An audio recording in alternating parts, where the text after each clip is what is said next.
పరిశుద్ధుడైన మా ప్రభువా, మీకు స్తోత్రాలు వందనాలు చెల్లించుకుంటున్నాము. మహోన్నతుడా మా ప్రభువైన యేసు, మిమ్మల్ని స్తుతిస్తూ ఉన్నామయ్యా.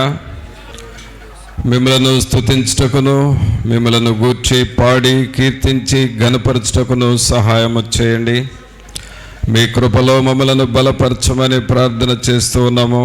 మీరు మాకు ఇచ్చిన ఈ సమయాన్ని బట్టి మీకే స్తోత్రాలు వందనాలు చెల్లిస్తూ ఉన్నాము. కృపామయుడా, దయా సత్య సంపూర్ణుడా, మీకే స్తోత్రాలు వందనాలు చెల్లిస్తూ ఉన్నాము.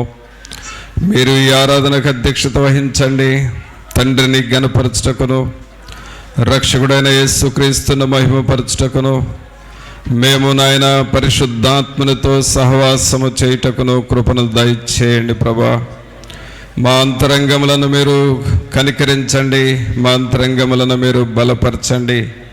మీ ఆత్మశక్తిని, ఆత్మ పట్టుదలను మాకు మీరు దయచేయండి. ఆత్మ విషయమై తీవ్రత కలిగి ఉండమని చెప్పినారు, అలాగే దేవుని విషయంలో పట్టుదల కలిగి ఉండమని చెప్పినారు. మీ యొద్ద సహనముతో కనిపెట్టమని మీరు చెబుతున్నారు ప్రభా. అట్టి నాయన స్వభావం మాకు మీరు దయచేయండి. తండ్రి అయిన దేవా, మీ సన్నిధిలోనికి వచ్చి మిమ్మల్ని వేడుకొంచున్నాము. మీరు మాకు అధ్యక్షత వహించండి. ఏ రీతిగా మిమ్మల్ని స్తుతించి ఘనపరచవలనో సమస్త విషయాల్లో మీరే మీ కృపను మాకును మీరు సమృద్ధిగా మీరు దయచేయండి. ఈ ఆవరణమంతా మీ సన్నిధితో నింపండి ప్రభా. పాటలు పాడుచుండగా ఆ పాటల ద్వారా దేవుని యొక్క ఆత్మ మమ్మలను బలపరచునట్లుగాను, మిమ్మలను మహిమపరచువారముగా చేయండి ప్రభా. అలాగే మాలో ఉన్నటువంటి నిర్లక్ష్యము, నిర్లిప్తత సంపూర్ణంగా తొలగిపోనట్లుగా చేయండి.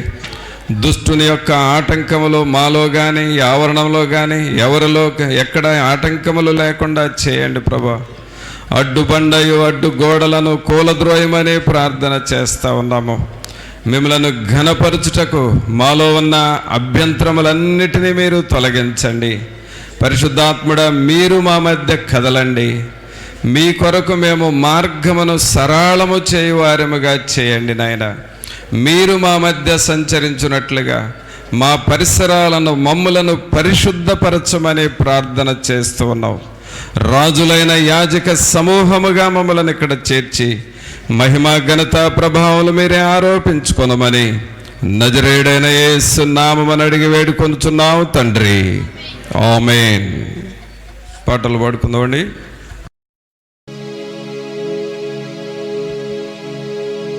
యెహోవా నీ మార్గములో నేను నడచుటయే నా తీర్మానము. యెహోవా నీ మార్గములో నేను నడచుటయే నా తీర్మానము. నడచుటయే నా తీర్మానము. నీ ఆవరణములో నే బ్రతికేదా, నీ ఆలోచనలో నే సాగేదా. నీ ఆవరణములో నే బ్రతికేదా, నీ ఆలోచనలో నే సాగేదా. నే సాగేదా, నే సాగేదా, నే సాగేదా. యెహోవా నీ మార్గములో నేను నడచుటయే నా తీర్మానము. యెహోవా నీ మార్గములో నేను నడచుటయే నా తీర్మానము. నడచుటయే నా తీర్మానము.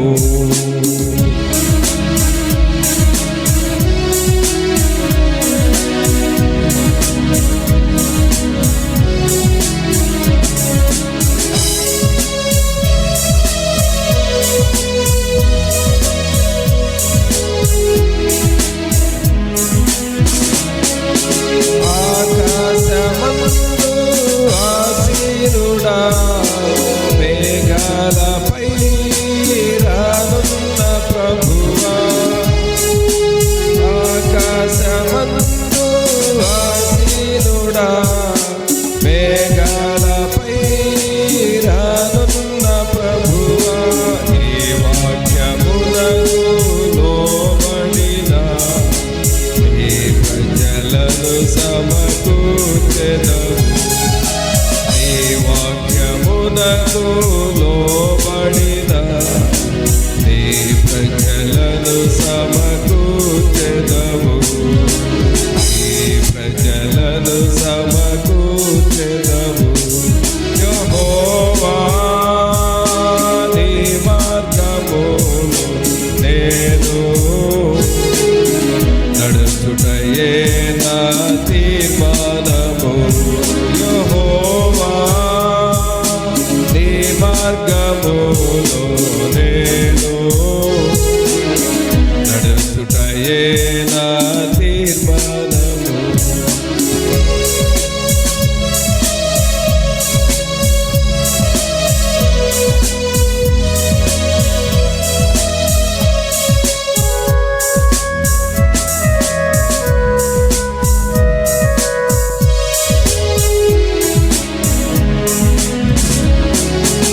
భగవాని పొగసగలేసిన బలమైన తోటగా మాకున్నవాడా, భగవాని పొగసగలేసిన బలమైన తోటగా మాకున్నవాడా, ఒంటరివి కావు నీవెన్నడు, జంటగా నీతో ఉన్నానన్నా. ఒంటరివి కావు నీవెన్నడు, జంటగా నీతో ఉన్నానన్నా. జంటగా నీతో ఉన్నానన్నా. యెహోవా నీ మార్గములో నేను నడుచుటయే నా తీర్మానము. నడుచుటయే నా తీర్మానము.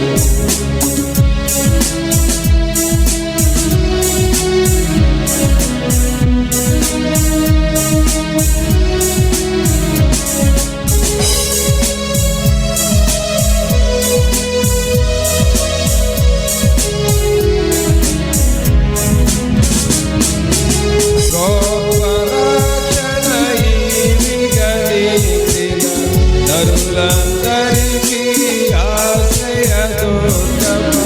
గొప్ప రక్షణ ఈవిగలిచిన నరులందరికీ ఆశ్రయదుర్గము.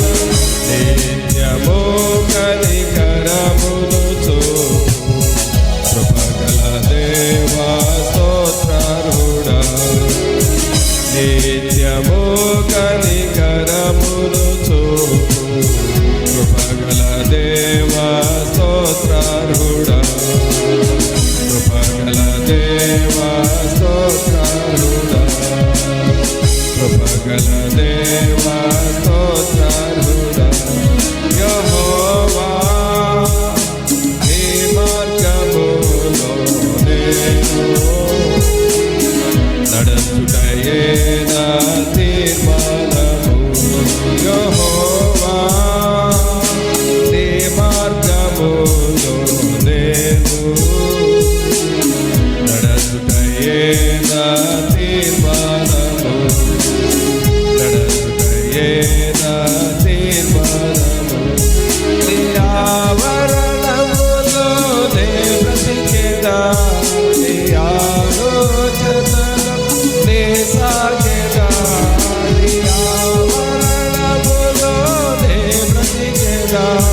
జీవాత్మానా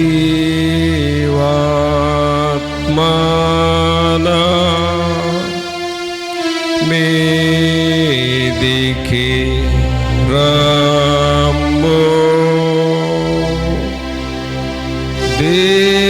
దేవుని జీవాత్మానా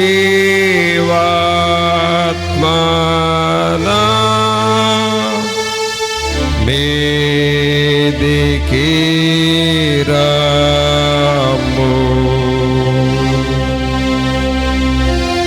వీరాచు వంచు మాలాచు నింపు దేవుని జీవాత్మానా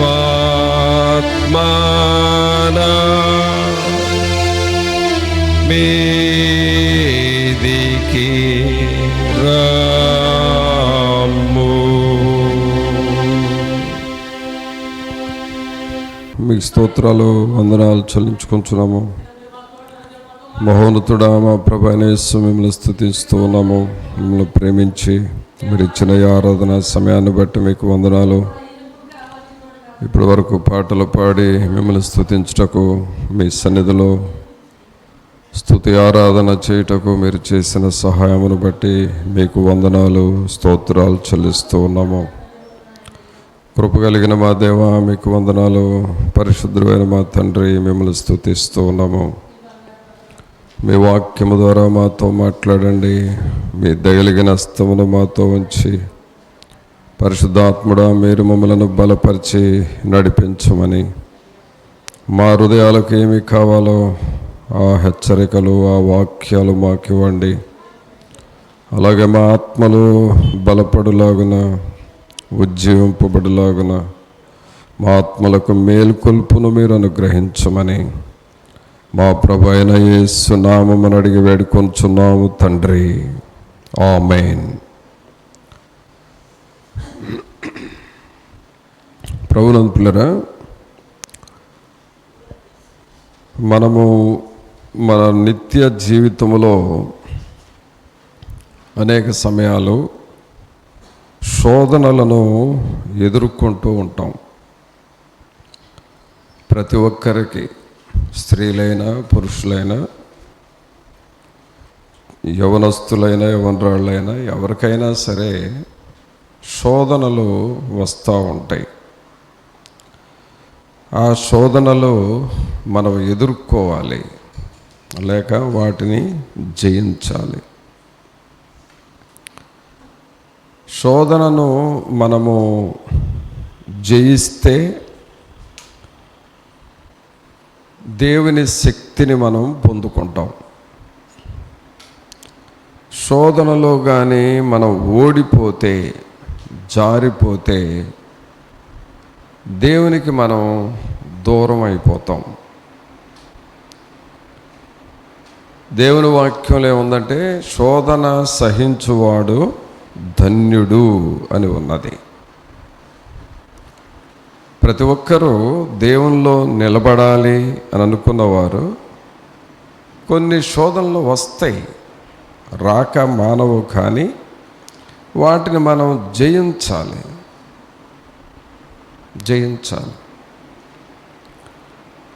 మనం శోధనలను ఎలా జయిస్తామో అనంటే ముఖ్యంగా మనము క్రమముగా ప్రార్థన చేస్తూ ఉండాలి. ప్రతి ఒక్కరికి ఒక క్రమమైన ప్రార్థన చాలా చాలా అవసరం. ప్రార్థనలో అప్పుడప్పుడు చేస్తారు కొంతమంది. ఎప్పుడు చేస్తారు? బాగా శోధనలు వచ్చినప్పుడు, ఇబ్బందులు వచ్చినప్పుడు కొంచెం ఎక్కువ ప్రార్థన చేస్తారు. ఆ శోధనలు పోయిన తర్వాత మరలా ప్రార్థన చేయటం మర్చిపోతారు, వెనుకంజ వేస్తారు. అంటే టెంపరీగా శోధన వచ్చినప్పుడు ప్రార్థన చేయటం, శోధన లేకపోతే మానేయటం, అలా చేస్తారు. అలాగే దేవుని వాక్యం కూడా క్రమముగా చదవాలి. శోధన వచ్చినప్పుడు బాగా చదవటం, మిగిలిన టైంలో చదవకపోవటం అట్లా ఉండకూడదు. ఒక క్రమముగా దేవుని వాక్యాన్ని మనం చదువుతూ ఉండాలి.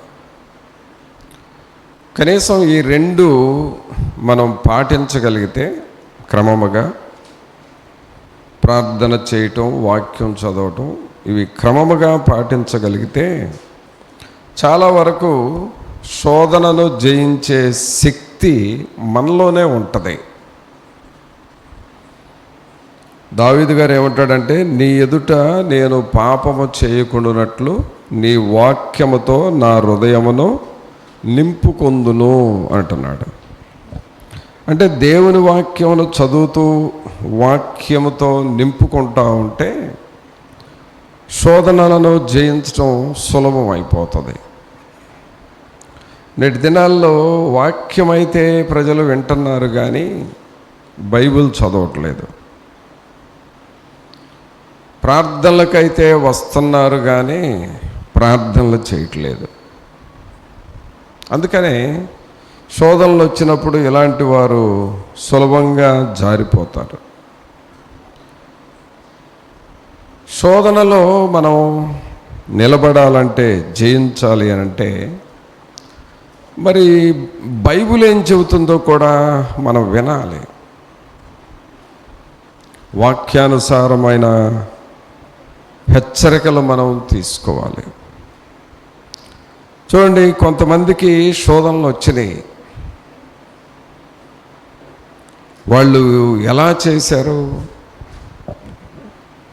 అని చూస్తే దేవుని వాక్యంలో చూడండి, దానియేలు గ్రంథము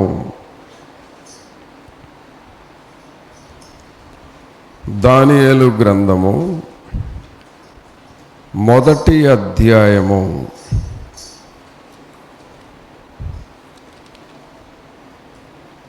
8వ వచనం చూడండి. దానియేలు గ్రంథము 1వ అధ్యాయం 8వ వచనం. రాజు భుజించు భోజనమును పానము చేయు ద్రాక్షారసమును పుచ్చుకొని తన్ను అపవిత్రపరచుకొనకూడదని దానియేలు ఉద్దేశించి తాను అపవిత్రుడు కాకుండునట్లు వాటిని పుచ్చుకొనకుండా సెలవిమ్మని నపుంసకుల అధిపతిని వేడుకొనగా దేవుడు నపుంసకుల అధిపతి దృష్టికి దానియేలునకు కృపాకటాక్షమునంద అనుగ్రహించెను. ఇక్కడ చూడండి, దానియేలు అనే యవనస్తుడికి ఒక శోధన వచ్చింది. అనగా రాజుగారు తినే ఆహార పదార్థాలు తినాలి అని. ఆ భోజనాలు ఏమిటి? మరి బలులు చెల్లించిన భోజనాలు. ఆ భోజనం చేస్తే అపవిత్రమైపోతాము. దేవుని బిడ్డలు ఎప్పుడు కూడా వారి ప్రార్థనా జీవితాన్ని కాపాడుకుంటూ ఉండాలి. హృదయములో పవిత్రత, మనస్సులో శుద్ధీకరణ, వీటిని మనం కాపాడుకుంటూ ఉండాలి. వీటిని ఎప్పుడైతే మనం కాపాడుకుంటూ ఉంటామో దేవుని ఆత్మ మనతో ఉంటాడు. కొంతమంది ప్రార్థన రావటం లేదయ్యా అంటారు. ప్రార్థన చేయాలని ఉంది కానీ ప్రార్థన రావటం లేదు అంటారు. ఎందుకు రావటం లేదు అంటే హృదయం కఠినమైపోతుంది. హృదయం కఠినమైపోయినప్పుడు ప్రార్థన చేయలేం. హృదయం ఎందుకు కఠినమైంది అని అంటే, అంతకుముందు దేవునికి వ్యతిరేకమైనవి ఏదో నువ్వు చేసి ఉంటావు, దేనిలోనో పాల్గొని ఉంటావు. ఉదాహరణకి మనం తినే భోజనాలలో కూడా అపవిత్రత ఉంది అని ఇక్కడ దానియేలు గ్రంథం చెబుతూ ఉన్నది. తాను అపవిత్రుడు కాకుండునట్లు ఉద్దేశించి, దానియేలు ఉద్దేశించి, అంటే తినే విషయంలో కూడా అపవిత్రత ఉంది. ఏమిటి? బలులు చెల్లించిన ఆహారము తినటము నీకు అపవిత్రత వస్తుంది. అంటే ఆ బలులు చెల్లించడం ద్వారా ఆ విగ్రహారాధన సంబంధమైన ప్రభావము ఆహారం మీద ఉంటుంది. ఆ భోజనం నీవు తింటే అపవిత్రమైపోతావు. అలాగే కొన్ని సమయాల్లో అన్యాచారాలు చేసిన విగ్రహారాధన అర్పితమైనటువంటి భోజనాలు, బలులు చెల్లించడం, కోడి బలి అని, నరబలి అని, మేక బలి అని, గొర్రె బలి అని, ఇలాగ బలులు చెల్లిస్తూ ఉంటారు. అలాంటి ఆహారము మనల్ని అపవిత్రం చేస్తుంది. అలాగే చనిపోయిన వాళ్ళ దగ్గర దినాలు అని, దినము సందర్భంగా పెట్టే భోజనాలు, అలాగే రజస్వల అయినది, మెచ్యూర్ అయింది అని అదొక భోజనం. అది కూడా అపవిత్రమైన భోజనమే. అలాగే అన్యాచారాలతో కూడిన భోజనాలు, అంటే పెళ్లి కార్యక్రమాలు అన్యాచారాలతో చేసేవి, అవి కూడా అపవిత్రమైనవే. కాబట్టి కొన్ని మనల్ని అపవిత్రము చేసే భోజనాలు ఉంటాయి. అలాంటి శోధన వచ్చింది దానియేలుకి.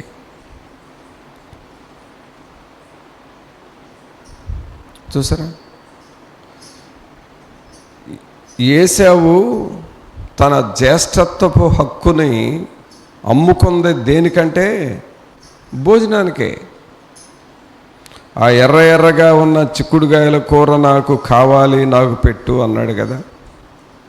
దానిని యాకోబు గ్రహించి, నీకు నేను ఎర్రగా ఉన్న చిక్కుడుగాయల కూర పెడతాను కానీ మరి నీ జ్యేష్ఠత్వ హక్కును నాకు ఇస్తావా అని అడిగినప్పుడు ఏముందలో తీసేసుకో అన్నాడు.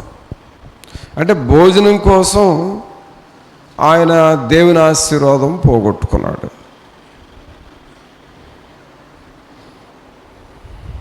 అలాగే ఈ ఉపవాస ప్రార్థనల టైంలో నీవు ఖచ్చితంగా లేకపోవటం కూడా, ఏదో అనారోగ్య సమస్యలు ఉంటే తప్ప కనీసం ఉపవాస ప్రార్థన టైంలో నిక్కచ్చిగా ఉపవాసం ఉండకపోవటం. ఆ రోజు ఫంక్షన్లు చేసుకుంటారు, ఆ రోజు భోజనాలు చేసుకుంటారు, ఉపవాసం ఉండాల్సిన టైంలో విందులు చేస్తారు, అది కూడా నువ్వు అపవిత్రం అయిపోతున్నావు. ఇలాగూ మనిషి జీవితం అపవిత్రమయ్యే పరిస్థితులు వస్తున్నాయి. ఇదొక శోధన. దానియేలుకి ఇలాంటి శోధనలో వచ్చినప్పుడు ఏమన్నాడు? 8వ వచనంలో, రాజు భుజించు భోజనమును పానము చేయు ద్రాక్షారసమును పుచ్చుకొని తన్ను అపవిత్రపరచుకొనకూడదని దానియేలు ఉద్దేశించి తాను అపవిత్రుడు కాకుండునట్లు వాటిని పుచ్చుకొనకుండా సెలవిమ్మని నపుంసకులాధిపతిని వేడుకొనగా. చూసారా? అయ్యా, ఆ భోజనం చేస్తే నేను అపవిత్రమైపోతా, నాకు లేకపోయినా పర్వాలేదు, నాకు వద్దు, నేను పవిత్రంగా బ్రతకాలి, పరిశుద్ధంగా బ్రతకాలి అని తీర్మానం చేసుకున్నాడు. కావున ప్రియులారా, మనము శోధనలు వస్తాయి, కానీ కొన్ని సమయాలలో మనం ఖచ్చితంగా ఉండాలి. నేను ఇది తినను, నేను ఇది చేయను, దీనిలో నేను పాల్గొనను అని ఒక తీర్మానం, ఒక నిర్ణయము, ఒక నిబంధన నీలో ఉంటే నీకు రాబోయే శోధన నుండి నువ్వు తప్పించుకుంటావు. చాలామంది ఎక్కడ శోధనకు లొంగిపోతారంటే ముఖమాటం వస్తుంది. వాళ్ళు ఏమని అనుకుంటారేమో, వాళ్ళు ఏమని అంటారేమో అని ముఖమాట పడి వాళ్ళకి ముఖమాటం కోసం దేవునికి వ్యతిరేకమైన పనులు చేస్తూ ఉంటారు. అలా చేయటం ద్వారా నీకు శోధన వస్తుంది, శోధనలో నువ్వు పడిపోతున్నావు. అందుకనే శోధన సహించువాడు ధన్యుడు. మనల్ని మనం జాగ్రత్తగా కాపాడుకోవాలి. కొన్ని సమయాల్లో దేవునికి వ్యతిరేకమైన వాటిని చేపిస్తూ ఉంటారు. అలాంటప్పుడు కూడా మనల్ని మనం జాగ్రత్తగా కాపాడుకోవాలి. ఆఫీసుల్లో ఎలాంటి శోధనలు వస్తాయి, మనం చేసే పనుల దగ్గర ఎలాంటి శోధనలు వస్తాయి. అయినా సరే నువ్వు ఖచ్చితంగా చెప్పగలగాలి. వాటిల్లో నేను పాల్గొననని నువ్వు ఖచ్చితంగా చెప్పగలగాలి. 2-3 సార్లు ఒత్తిడి చేస్తారు, ప్రతిసారి ఒత్తిడి చేయరుగా. నువ్వు నిలబడితే వాళ్ళు చేయరులే, వారు తీసుకోరులే, వారు తినరులే, మనం వాళ్ళని ఇబ్బంది పెట్టడం ఎందుకని వాళ్ళే చెప్పుకుంటారు తర్వాత. కాబట్టి దానియేలుకి తనను తాను అపవిత్రపరచుకొనకూడదు అనే ఒక తీర్మానం చేసుకున్నాడు. అలాగే ఆ శోధనను జయించాడు. మన జీవితంలో కూడా ఇలాంటి శోధనలు ఏమైనా వస్తే మనం నిలబడాలి. ఒక సహోదరుడు వాళ్ళ బంధువులు ఒక ప్రోగ్రాం పెట్టుకున్నారు. అది ఒక ఆచారంతో కూడినటువంటి పని. ఇతను మారు మనసు పొందాడు, ఫ్యామిలీతో వెళ్ళాడు. మారు మనసు పొందిన ఫ్యామిలీ బంధురికంగా వెళ్ళారు. అక్కడ వాళ్ళతో మాట్లాడారు, కానీ వాళ్ళు అపవిత్రము కాకూడదు అనే ఉద్దేశంతో బయలుదేరి వెళ్ళిపోయి ఆ ప్రక్క ఎక్కడో హోటల్లో టికెట్ కొనుక్కొని భోజనం చేసి వచ్చేసారు. కారణం ఆ అన్యాచార సంబంధమైనది మనం ముట్టుకోకూడదు. వాక్యానుసారంగా మన జీవితాన్ని మనం కాపాడుకోవాలండి. అందుకనే మనం శోధనను జయించాలంటే మనల్ని మనం అపవిత్రపరచుకొనకూడదు అనే ఒక నిబంధన మనలో ఉండాలి.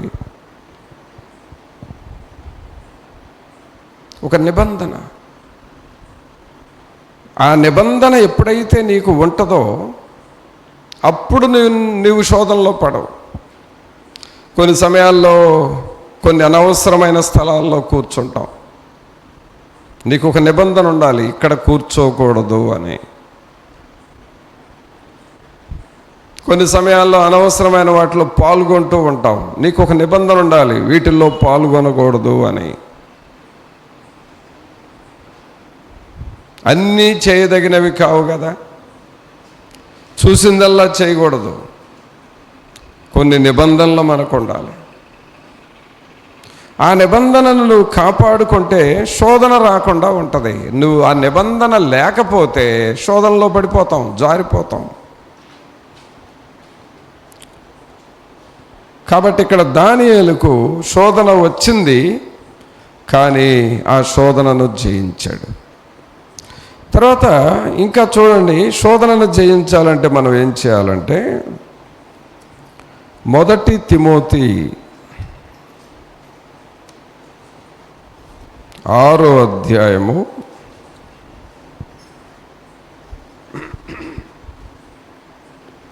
11వ వచనం చదవండి.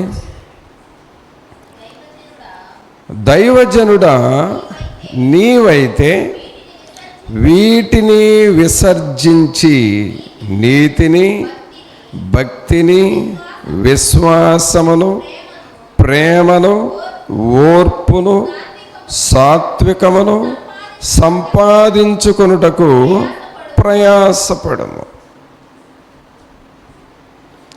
ఏమంటున్నాడు? దైవజనుడా, నీవైతే వీటిని విసర్జించి. అంటే తిమోతి ఒక దైవజనుడు స్థాయికి ఎదిగాడు. అయినా సరే నీకు శోధనలు వస్తాయి, నువ్వు జాగ్రత్తగా ఉండు అని అంటున్నాడు. వీటిని విసర్జించు అంటున్నాడు. వేటిని విసర్జించాలి? వేటిని విసర్జించాలి? కొంచెం పైకి పై వచనాల్లో చూస్తే 9వ వచనం చదవండి. ధనవంతులగుటకు అపేక్షించువారు శోధనలోను ఉరిలోను అవివేకయుక్తములను హానికరములునైన అనేక దురాశలలోనూ పడుదురు. చూసారా, చాలామంది ధనవంతులు కావాలని ఆరాట పడతా ఉంటారు, ప్రయాసపడతా ఉంటారు. ఏమి ధనవంతులు అవుతావు? దేవుని వదిలిపెట్టి, దేవుని వాక్యాన్ని వదిలిపెట్టి, దేవుని చిత్తమును వదిలిపెట్టి, దేవుని సన్నిధిని వదిలిపెట్టి ఎంతవరకు నువ్వు పోరాడగలవు?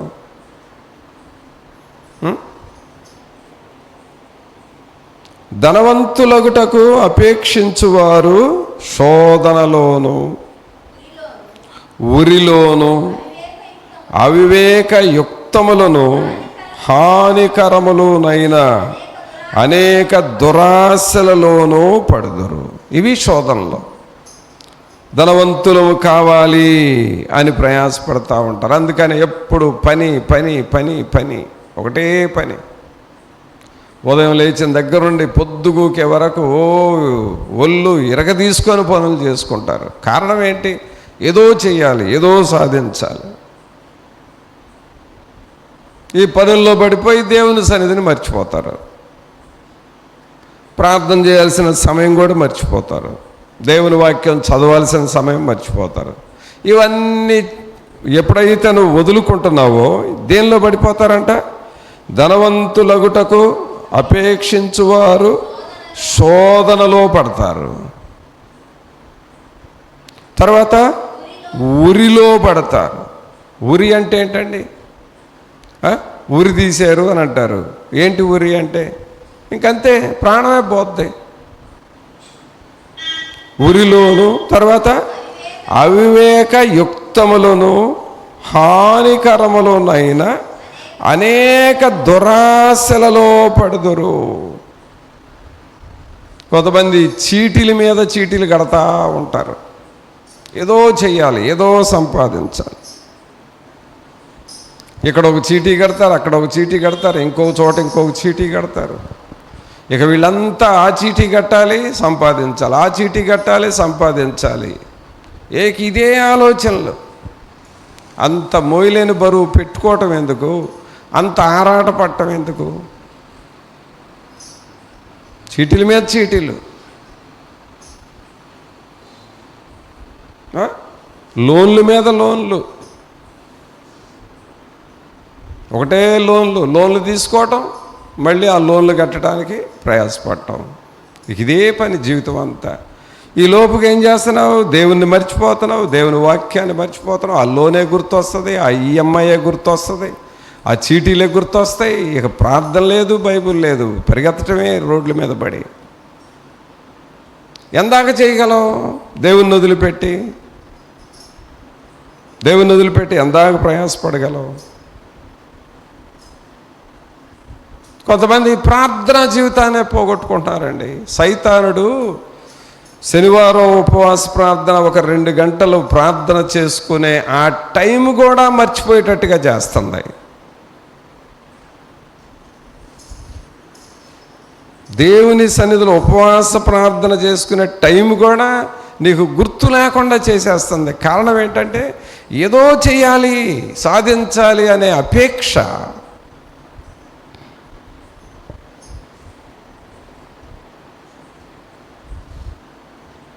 ఇవన్నీ శోధనలు తెచ్చే పరిస్థితులు. అందుకని ఇక్కడ ఏమంటున్నాడు? ధనవంతులగుటకు అపేక్షించువారు శోధనలోను ఉరిలోను అవివేకయుక్తములను హానికరములను అనేక దురాశలలో పడుదురు. దురాశలు. ఒక బంగారపు వస్తువు కొంటే దాంతో తృప్తి పడరు, ఇంకోటి కొనాలి. ఆ రెండవ బంగారపు వస్తువు కొంటే ఇంకోటి కొనాలి, మూడవది. దురాశలు ఎక్కువైపోతున్నాయి. ఈ దురాశలే మనిషి జీవితాన్ని పాడు చేస్తూ ఉన్నాయి.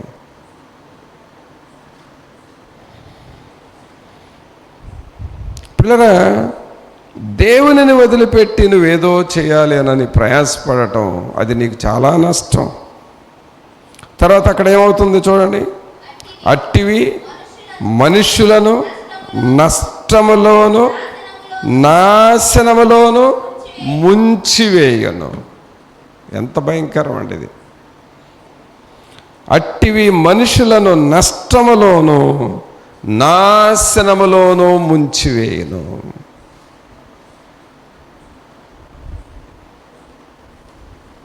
గెహజీకి దురాశ పుట్టింది. ఏం పుట్టింది? దురాశ పుట్టింది. ఏమని దురాశ పుట్టింది? ఆయన నయమాను వెంట వెళ్ళి అతను ఇచ్చే వెండి, అతను ఇచ్చే వస్త్రాలు తెచ్చుకోవాలి అనే దురాశ పుట్టింది. వెళ్ళాడు, పరిగెత్తాడు. ఆయన దగ్గరికి వెళ్ళి, అయ్యా ఆ వెండి ఆ వస్త్రాలు మా యజమానుడు తీసుకురమ్మంటున్నాడు అని ఏం అబద్ధం చెప్పాడో చెప్పి, సరేనయ్యా తీసుకొని ఇచ్చాడు, తెచ్చుకున్నాడు. ఒక దురాశ.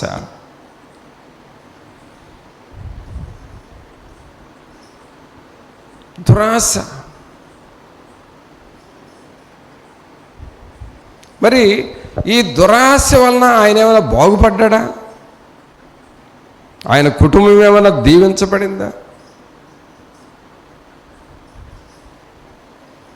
నయమానుకు కలిగిన కుష్టు నీకును కలుగునుగాక అని చెప్పాడు ఎలీషా. ఏమైపోయింది జీవితం ఏమైపోయిందండి? ఎందుకు అంత బాధ తెచ్చుకోవటం ఎందుకు? అంత దురాశ పడటం ఎందుకు? అంత పరిగెత్తటం ఎందుకు? అంత బాధ తెచ్చుకోవటం ఎందుకు?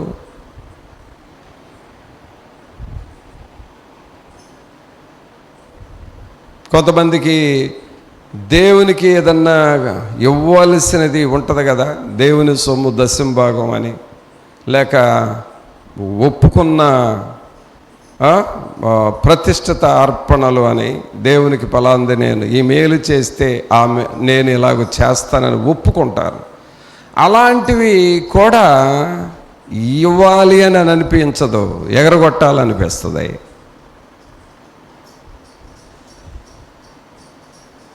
నువ్వు దేవునికి ఇవ్వాల్సింది కూడా ఇవ్వకుండా నువ్వు అట్లా ఎగరగొడతా ఉన్నావు అని అంటే అది ఒక దురాశ.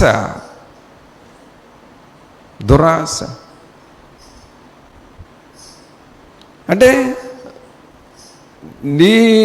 నీవు దేవునికి ఏమి విలువ ఇవ్వట్లేదని అర్థం. దేవుని పనులు జరుగుతూ ఉంటాయి, కళ్ళతో చూస్తూ ఉంటావు, కానీ నాకెందుకు లేని పట్టినట్లుగా ఉంటారు. దురాశ.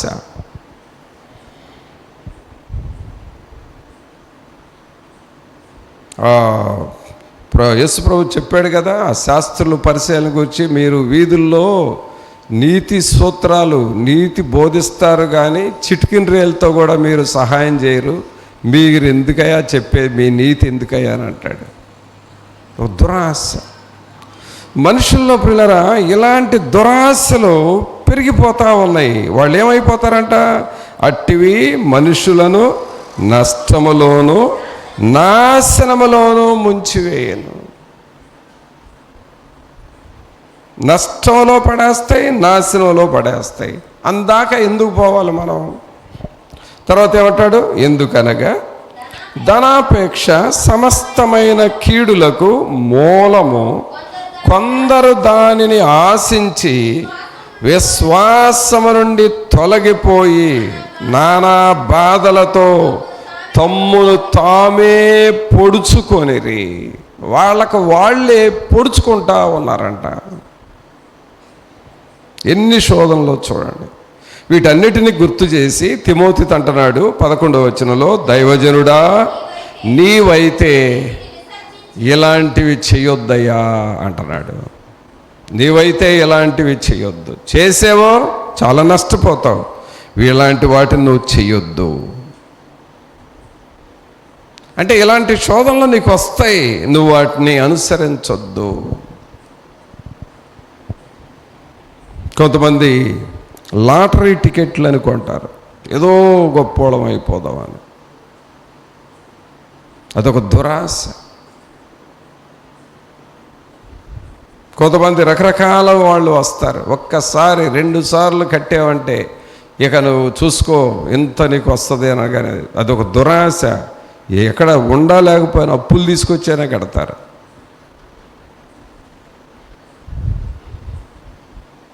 దేవునికైతే ఉన్నా కూడా ఇవ్వబుద్ధి కాదు.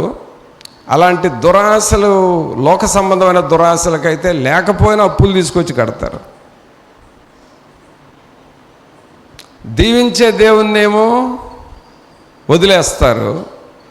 అప్పులు పాలైపోయే ఆ లాటరీలకు ఏమో ముందుకు పోతారు. దురాశం. అందుకనే తిమోతితో అంటున్నాడు పౌలు గారు, దైవజనుడా నీవైతే వీటిని విసర్జించి, ఇలాంటివి నువ్వు చెయ్యొద్దు అసలు. మరి ఏం చేయమంటున్నాడు? నీతిని, భక్తిని, విశ్వాసమును, ప్రేమను, ఓర్పును, సాత్వికమును సంపాదించుకొనుటకు ప్రయాసపడము. సంపాదించుకొనుటకు ప్రయాసపడము. కావున ఇవి మనం చేస్తే శోధనలో పడకుండా ఉంటాము. ఇలాంటివి మనం పాటిస్తూ ఉంటే ఏ శోధనలు మనకు రాకుండా ఉంటాయి. తర్వాత 20వ వచనం చూస్తే, ఇంకా ఈ శోధనలు రాకుండా ఉండాలంటే ఏం చేయాలో 20వ వచనం చదవండి. ఓ తిమోతి, నీకు అప్పగింపబడిన దానిని కాపాడి అపవిత్రమైన వట్టి మాటలకును, జ్ఞానమని అబద్ధముగా చెప్పబడిన విపరీత వాదములకును దూరముగా ఉండుము. శోధనలు నీకు రాకుండా ఉండాలి అనంటే అపవిత్రమైన వట్టి మాటలు మాట్లాడొద్దు అంటున్నాడు. కొంతమంది అండి నోరు తెరిస్తే అపవిత్రమైన మాటలు, ప్రతి మాటలో ఒక పాపపు ఆలోచన వచ్చే మాటలు మాట్లాడతారు. ప్రతి మాటకు 2 అర్థాలు వచ్చే మాటలు ఉంటాయి. కొంతమంది మాట్లాడుతూ ఉంటే శరీర ఇచ్ఛలతో కూడిన మాటలు మాట్లాడుతూ ఉంటారు. వాళ్ళ మాటల్లో శరీర ఇచ్ఛలు, కామేచ్ఛలు బయటకు వస్తూ ఉంటాయి. అలాంటి పోకిరి మాటలు మాట్లాడుతూ ఉంటారు. చూసారా? అందుకనే ఈ అపవిత్రమైన వట్టి మాటలు మాట్లాడొద్దు. దేవుని సన్నిధిలో మన మాటలు ఎలా ఉండాలంటే అవునంటే అవును, కాదంటే కాదు, అంత ఖచ్చితంగా ఉండాలి. దేవుని మాటలు ఎలా ఉండాలంటే చేస్తాను అంటే చెయ్యాలి, చేయలేకపోతే వీలు కాదు అని చెప్పాలి. చేస్తాను అని చెప్పి చేయకుండా ఉండకూడదు. నీ మాటల్లో స్టాండర్డ్ ఉండాలి. మన నోటి నుండి ఒక మాట చెబితే అది ఖచ్చితంగా మనం చెయ్యాలి. చూడండి, దేవుని వాక్యంలో 15వ కీర్తన తీయండి. 15వ కీర్తన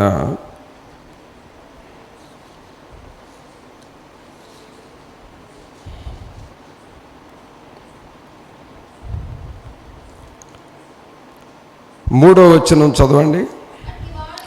అట్టివాడు నాలుకతో కొండెములాడడు, తన చెలికానికి కీడు చేయడు, తన పొరుగువాని మీద నింద మోపడు, అతని దృష్టికి నీచుడు అసహ్యుడు, అతడు యెహోవా యందు భయభక్తులు గలవారిని సన్మానించును, అతడు ప్రమాణము చేయగా నష్టము కలిగినను మాట తప్పడు. చూసారా? అతడు ప్రమాణము చేయగా నష్టము కలిగినను మాట తప్పడు. అంటే ఒక మాట చెబితే ఆ మాటకు నష్టమైనా సరే మాట తప్పేది లేదు.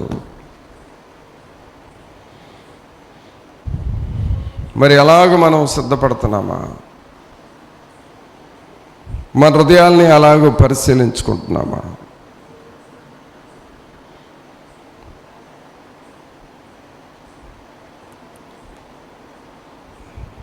అట్టివాడు నాలుకతో కొండెములాడాడు, తన చెలికానికి కీడు చేయడు, తన పొరుగువాని మీద నింద మోపడం.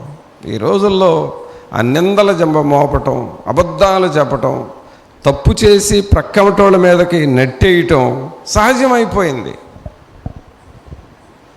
నేను తప్పు చేశాను అని ఎవరూ ఒప్పుకోవట్లేదు. చేయాల్సింది చేసేయటం, ప్రక్కమటోళ్ళ మీద తెలివిగా నెట్టేయటం. ఈ పరిస్థితికి వెళ్ళిపోయిందండి. కానీ ఇక్కడ వాక్యం ఏం చెబుతుంది? అతడు ప్రమాణము చేయగా నష్టము కలిగినను మాట తప్పడు. మరి ఎలాంటి భక్తిని మనం నేర్చుకుంటున్నామా? అందుకనే తిమోతికి రాస్తున్నాడు కదా, 1 తిమోతి 6:20, ఓ తిమోతి, నీకు అప్పగింపబడిన దానిని కాపాడి అపవిత్రమైన వట్టి మాటలకును జ్ఞానమని అబద్ధముగా చెప్పబడిన విపరీత వాదములకును దూరముగా ఉండుము.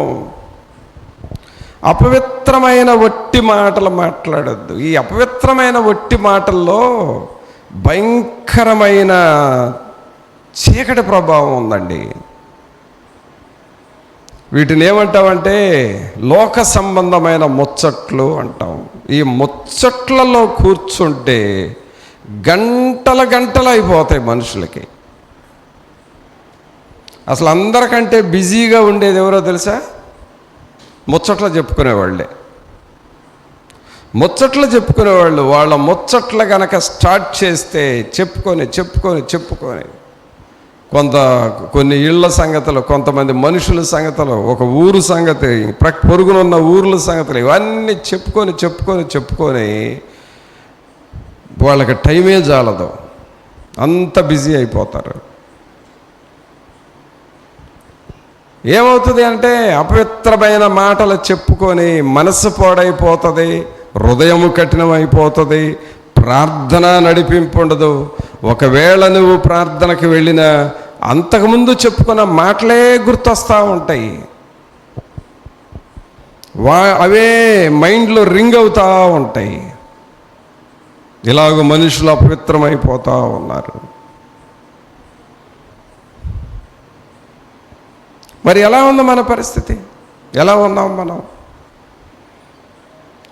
అందుకనే ఓ తిమోతి, నీకు అప్పగింపబడిన దానిని కాపాడి అపవిత్రమైన వట్టి మాటలకును జ్ఞానమని అబద్ధముగా చెప్పబడిన విపరీత వాదములకును దూరముగా ఉండు. వాదాలతో కూడా నీకు పని లేదు అసలు. వాదాలు ఎందుకు అసలు? వాళ్ళ అభిప్రాయం వాళ్ళు ఏదో చెప్పారు, దానికి వాదం ఎందుకు? ప్రతిదానికి వాదన చేయకూడదు. భార్యాభర్తలైనా నువ్వు అలా అన్నావు, నువ్వు ఇలా అన్నావు, వాదనలు చేయకూడదు. ఇంట్లో కానీ బయట వారితో కానీ వాదనలు మనకు అనవసరం. విపరీత వాదనలు చేసి వాదనలతోనే గంటలు ఆర్గ్యుమెంట్స్ చేస్తూ ఉంటారు. ఇది ఒక దయ్యపు మనసు అన్నమాట. మనుషులు వాళ్ళు చెప్పింది ఒప్పుకోవాలి ఎదుటోళ్ళు, లేకపోతే ఎంతసేపైనా వాదిస్తారు. వాళ్ళల్లో భయంకరమైన కఠినత్వం అనే చీకటి ప్రభావం ఉంటుంది. అందుకనే వాళ్ళతో ఎక్కువగా మనం డిస్కస్ చేయకూడదు, వాదించకూడదు. వాళ్ళు సాతానుడికి సంబంధించిన మనుషులని వదిలేసేయాలి. వాళ్ళని మన విషయం ఏంటో దేవునికి చెప్పుకోవాలి. ఇలాంటివి నువ్వు చేయాలి, లేకపోతే శోధనలో పడతావు. వట్టి మాటలు మాట్లాడుకుంటా, జ్ఞానమని అబద్ధంగా చెప్పబడిన విపరీత వాదములకు మాట్లాడుకుంటా ఉంటే శోధనలో పడతావు. వీటికి నువ్వు దూరంగా ఉండు అంటున్నాడు. చదవండి, మరలా చదవండి 20 వచనం. ఓ తిమోతి, నీకు అప్పగింపబడిన దానిని కాపాడి అపవిత్రమైన వట్టి మాటలకును జ్ఞానమని అబద్ధముగా చెప్పబడిన విపరీత వాదములకును దూరంగా ఉండు. ఎలాంటి వాటికి అసలు దూరంగా ఉండాలండి. ఎలాంటి శోధనలు వచ్చినప్పుడు నువ్వు దూరంగా ఉండటమే మంచిది, వాటి దగ్గరకు వెళ్ళకూడదు. వీళ్ళు ఎప్పుడైతే మనం వీటికి దూరంగా ఉంటామో శోధన మనకు రాకుండా ఉంటుంది, శోధనలో నుండి తప్పించబడతాం. కాబట్టి ఇక్కడ శోధనలు ఎలా జయించాలి, శోధనలు రాకుండా ఎలా తప్పించుకోవాలనే విషయాలు మనం నేర్చుకుంటున్నాం. మొదటి విషయం ఏమి నేర్చుకున్నాం? దానియేలు అపవిత్రము కాకూడదని ఆ రాజు యొక్క భోజనాలు నాకు వద్దు అని చెప్పాడు. సింపుల్ అది. ఆ భోజనం చేయటం ఎందుకు, శోధనలో పట్టడం ఎందుకు? నాకు వద్దు అన్నాడు. మనం కూడా అపవిత్రమైనది, దేవునికి వ్యతిరేకమైనది ఏదైనా ఉంటే నాకు వద్దు, నేను చెయ్యను అని చెప్పగలగాలి. శోధనలో నుండి నీకు జయం వస్తుంది. రెండవ విషయం ఏమన్నాం? తిమోతికి పౌలు గారు హెచ్చరించాడు. ఏమని హెచ్చరించాడు?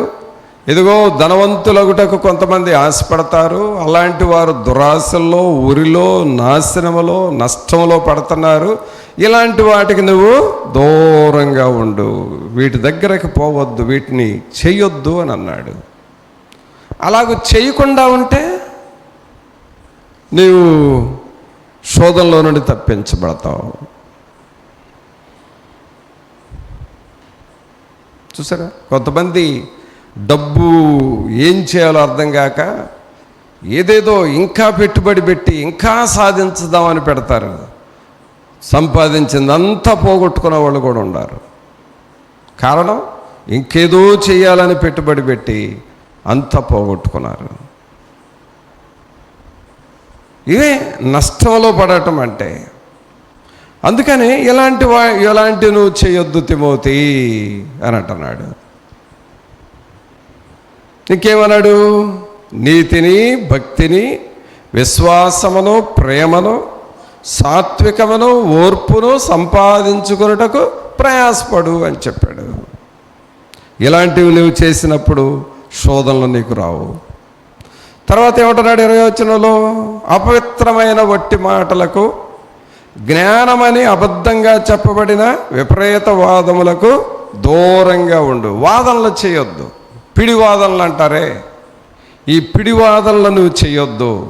ఆ వాదనలో మనకొద్దు. నువ్వు వాటికి దూరంగా ఉండు, శోధనలో పడకుండా నువ్వు కాపాడబడతావు అని చెప్పాడు. తర్వాత తిమోతికి ఇంకొక విషయం చెబుతాడు. 2వ పత్రిక చూడండి. 2వ పత్రిక 16వ వచనంలో ఏమంటున్నాడంటే, అపవిత్రమైన వట్టి మాటలకు విముఖుడవై ఉండుము. ఏమంటున్నాడు? అపవిత్రమైన వట్టి మాటలకు విముఖుడవై ఉండుము అంటే అసలు ఆ మాటలకు వైపు నీ చెవి కూడా వేయొద్దు, నీ చెవి కూడా పెట్టొద్దు ఆ మాటల వైపు.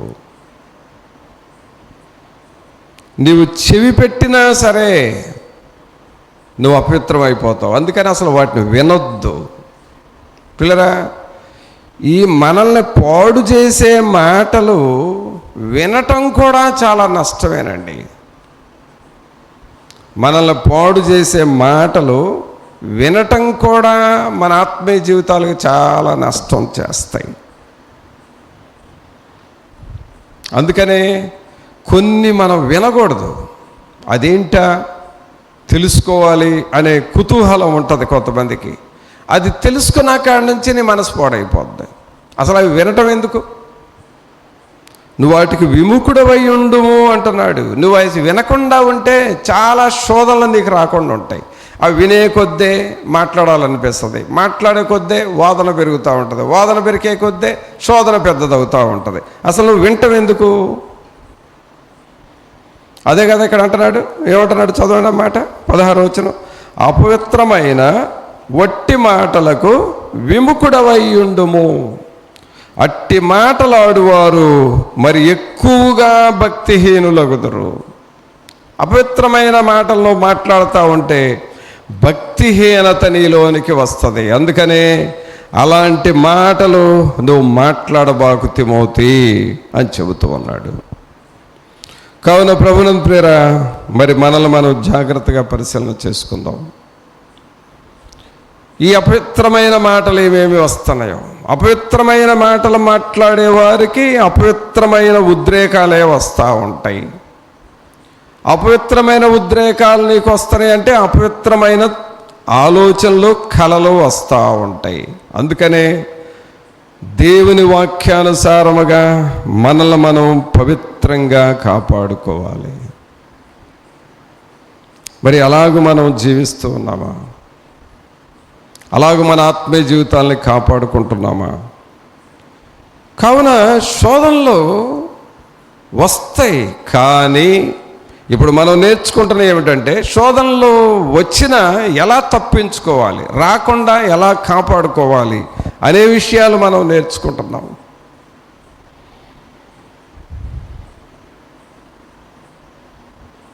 అలాగే ఇంకొక శోధన ఏమిటంటే కన్ను ద్వారా వచ్చే శోధన. చూడండి, యోబు గ్రంథము 31వ అధ్యాయము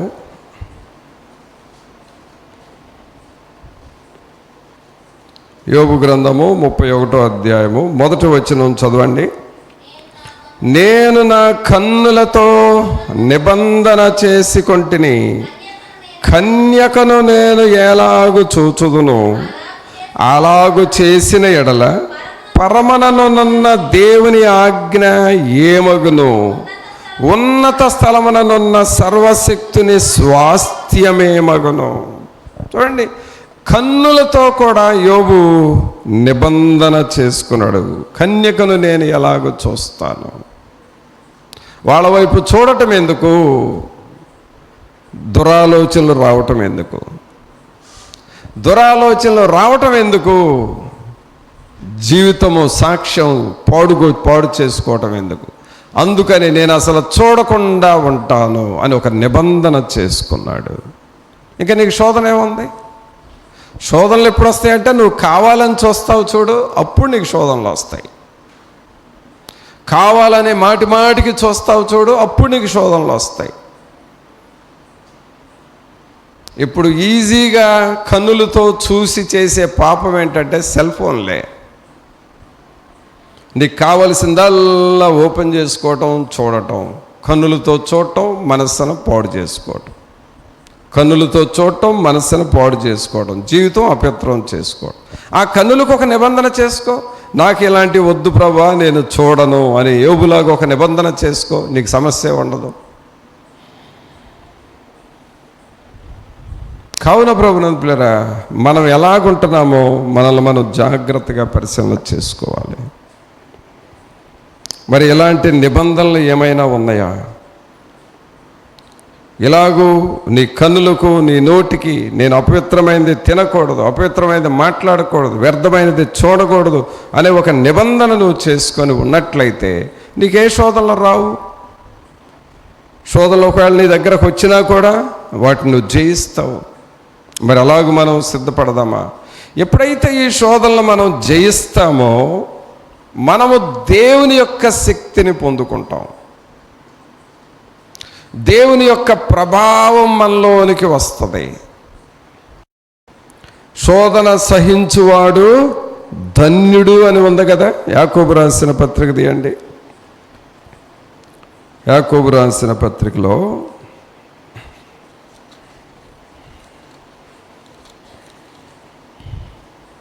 12వ వచనం, 1వ అధ్యాయం 12వ వచనం చదవండి. శోధన సహించువాడు ధన్యుడు, అతడు శోధనకు నిలిచిన వాడై ప్రభువు తన్ను ప్రేమించు వారికి వాగ్దానము చేసిన జీవ కిరీటము పొందును. చూసారా? నీకు శోధనలు వస్తాయి. అయ్యా జారిపోయాను, పడిపోయాను కాదు చెప్పాల్సింది. వాటిని జయిస్తే ఏమనందు వాక్యంలో, శోధన సహించువాడు ధన్యుడు, అతడు శోధనకు నిలిచిన వాడై ప్రభువు తన్ను ప్రేమించు వారికి వాగ్దానము చేసిన జీవ కిరీటము పొందును. నీవు శోధన సహిస్తే ప్రభు నీకు జీవ కిరీటం ఇస్తూ ఉన్నాడు. ఆమేన్. ఏమిస్తున్నాడు? జీవ కిరీటం. మరి ఇప్పుడు శోధనను సహిస్తే, శోధనలను జయిస్తే నీకు జీవ కిరీటం ఇస్తున్నప్పుడు మరి నువ్వు ఆ కిరీటాన్ని పొందుకోవాలిగా. జారిపోయాను, పడిపోయాను అని చెప్పే కంటే ఆ శోధన జయించడం నువ్వు నేర్చుకోవాలిగా. ప్రభువు ఇచ్చే బహుమానం ఆ జీవ కిరీటం మనం పొందుకోవాలిగా. దాని మీద నువ్వు దృష్టి పెడుతున్నావా మరి? కావున ప్రభునందు పిల్లరా, మన హృదయాలను మనం పరీక్షించుకుందాం. శోధనను సహిద్దాం, శోధనను జయిద్దాం, శోధనను తరిమేద్దాం. దేవుడు మనకు వాగ్దానం చేసిన జీవ కిరీటం పొందుకుందాం. మరి అలాగూ మనం సిద్ధపడాలి అని ప్రభు మనల్ని హెచ్చరిస్తూ ఉన్నాడు. అట్టి కృప మాకు కావాలి అని దేవుని అడుగుదామా? ప్రార్థన చేసుకుందాం. అందరము దేవుని సన్నిధిలో మోకరించి ప్రభు సన్నిధిలో మన హృదయాన్ని మనం పరీక్షించుకుంటూ ప్రార్థన చేసుకుందాం. ప్రభువా, మీ కృపలో మమ్మలను కనికరించండి.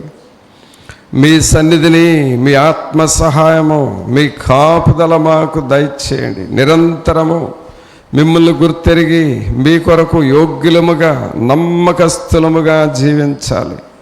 పరిశుద్ధాత్మ శక్తిని మాకివ్వండి, పరిశుద్ధాత్మ సహాయమును మాకివ్వండి, పరిశుద్ధాత్మ నింపుదల మాకివ్వండి. పరిశుద్ధాత్ముడా, మీ వైపు చూస్తూ ఉన్నామయ్యా. మా కన్నులకు ఒక నిబంధన దయచేయండి, మా నోటికి ఒక నిబంధన దయచేయండి, మా చర్యలకు ఒక నిబంధన దయచేయండి. మేము చేయకూడని పనులు ఏది చేయకూడదు కదా. అతడు నష్టము కలిగినను మాట తప్పడు అన్నట్లుగా అంత కరెక్ట్గా మా జీవితాలు ఉండాలి కదా ప్రభువా. సరైన జ్ఞానము, గ్రహింపు మాకు దయచేయండి అని ప్రభువుని అడుగుదామా? పరిశుద్ధుడైన మా ప్రభువా, మీకు స్తోత్రాలు, వందనాలు చెల్లిస్తున్నాము. మహోన్నతుడా, మహాగణుడా, మా ప్రభు అయిన యేసు, మిమ్మల్ని స్తుతిస్తూ ఉన్నాము. ఈ ప్రియులను మీరు దర్శించండి, వీరాత్మలతో మీరు ఉండి మీరు మాట్లాడండి. వాక్యానుసారమైన జీవితమును మాకు మీరు దయచేయండి ప్రభువా. తండ్రి, మీ వైపు చూస్తూ ఉన్నాము. నిబంధన కలిగిన వారముగాను, వాక్యానుసారమైనటువంటి ఆ నిబంధనను మేము నెరవేర్చువారిగా మారాలి. అట్టి కృపను మాకు దయచేయండి. శోధన సహించువాడు ధన్యుడు. ప్రభు వాగ్దానము చేసినట్లుగా జీవ కిరీటము వారు పొందుదురని అన్నారు కదా. శోధనలో జయిస్తూ ఉంటే జీవ కిరీటమును మీరు మాకిస్తారు. అలాగ మమ్మల్ని అందరినీ సిద్ధపరచమని నజరేయుడైన యేసు నామమున అడిగి వేడుకొనుచున్నాము తండ్రి. ఆమేన్.